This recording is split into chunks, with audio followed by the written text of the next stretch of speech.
এই মুহূর্তে কিংবা পরবর্তী যে কোনো সময় যে যখনই যেখান থেকে আমাদের এই ভিডিওটি দেখবেন সকলকে রিদম অফ বাংলাদেশ পেজ থেকে শুভেচ্ছা। আমরা এই মুহূর্তে বাংলাদেশের অন্যতম একটি সৌন্দর্যমণ্ডিত বিভাগ সিলেটের একটি অন্যতম সুন্দর জেলা হচ্ছে মৌলভীবাজার। এই মৌলভীবাজারের কমলগঞ্জ থানায় এসেছি একটি চা বাগানে। আমাদের এখানে ক্যামেরায় আছে দাদা, আপনার নাম কি? সুনীল দা। আপনি কত বছর ধরে এই পেশার সাথে? 20-22 বছর। 20-22 বছর। আচ্ছা সুনীল দা, আমাদের এই চা বাগানটির নাম কি? এটা খাকিয়াছড়া। খাকিয়াছড়া, জি। আচ্ছা, আমরা তো ছড়া বলতে অনেক সময় ঝর্ণা বুঝে থাকি, এতে কোনো ঝর্ণার সাথে সম্পর্ক? চড়া। ও, চড়া, খাকিয়াছড়া। আচ্ছা, তো এই যে চা শিল্পটা রয়েছে এটার সাথে আপনাদের কত পুরুষ জড়িত? আপনি আপনাদের মানে পূর্বপুরুষ এর আপনি আর সীমা জানেন না যে কত আগে থেকে তারা করছে, তাই না?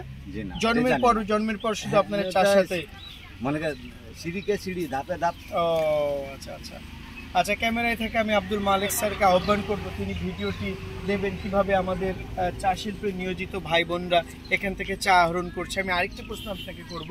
2010 সালে আমি এখানে এসেছিলাম, তখন আমি তাদের প্রতিদিনকার হাজিরা বা বেতন জিজ্ঞেস করেছিলাম, মাত্র 47 টাকা শুনেছিলাম। এখন কত দিচ্ছে? এখন বর্তমানে নতুন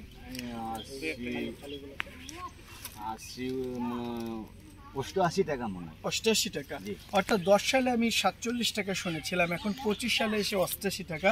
কিছুদিন আগে আমি দেখেছিলাম চা শিল্পে যারা ছিল তারা বেশ আন্দোলন করছিল, তাদের অনেক ধরনের বঞ্চনা হয়।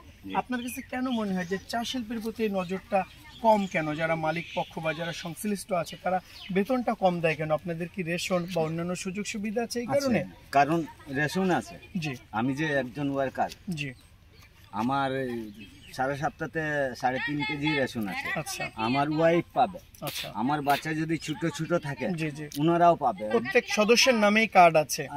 আচ্ছা, তো 12 বছর হইলে আবার বাচ্চা কাচ্চা পাবে না। আচ্ছা আচ্ছা, 12 বছরের নিচে তাকে বহন করবে। 12 বছর হলে সে নিজেরটা নিজেই ইয়ে করবে। আচ্ছা, তা আমরা অনেক সময় শুনি যে আপনাদের চাষের জন্য জমি যারা দেয়া হয় সেখান থেকে এখন যে রেশন দেয়া হয় সেখান থেকে একটা ফসল আবার ওই সময় কেটে নেওয়া হয়, যে আমি 5 কেজি চাল দিলাম, কাটা হয়। এই যে আমার জমিন আছে, যে জি জি, ওটা খাজনা কাটা হয়। খাজনা কাটা, অর্থাৎ এখন যে ফসল বলতে আমাদের জমিন হিসাবে রেশন কাটা হয়। আচ্ছা আচ্ছা আচ্ছা, তো সুনীল দার মাধ্যমে আমরা চা শিল্পের বিভিন্ন তথ্য এখানে তুলে ধরলাম। আমি মালিক ভাইকে আহ্বান করব যে ডান বাম থেকে একটু আমাদের যে কি ছড়া বললেন, এটা খাকিয়াছড়ার যতগুলো চা বাগান আমরা দেখতে পাচ্ছি, দূর দিগন্ত বিস্তৃত, যত দূরে চোখ যাচ্ছে শুধু চায়ের সবুজ সমারোহ।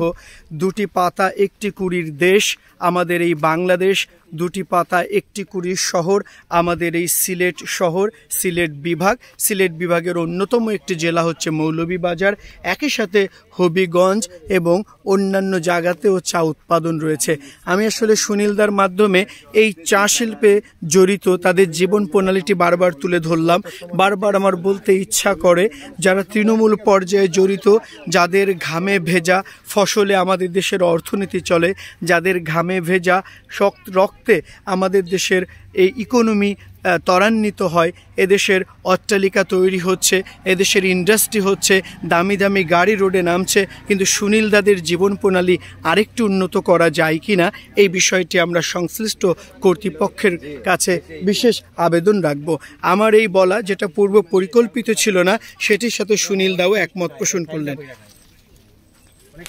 আমি মালিক ভাইয়ের মাধ্যমে আমি এখানে সুনীল দা রয়েছে আমাদের, যিনি গাড়ি চালিয়ে এখানে নিয়ে এসছেন। আমি দাদা আপনাকে আহ্বান করছি একটু আসবেন, এবং আমাদের টিমে যারা রয়েছেন, গণমানুষের ব্যাংক, বাংলাদেশ কৃষি ব্যাংক শার্শা শাখার তরফ থেকে একটা টিম এখানে আসেন আপনারা এখানে চলে আসেন।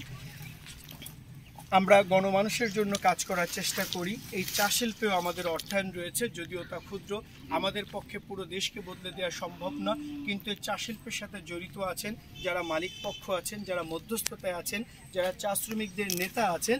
আমি সকলের প্রতি উদ্যত আহ্বান করব, সুনীল দাদের এই শ্রম যেন বৃথা না যায়, তাদের এই ঘামের যেন প্রকৃত মর্যাদা তারা পায়।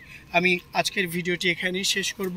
পরিশেষে একটি কথা বলবো, বিশ্ব অনেক সুন্দর, একথা সত্য, তবে বিশ্বের এই সৌন্দর্য দেখার আগে অবশ্যই বাংলাদেশের সৌন্দর্য দেখা উচিত।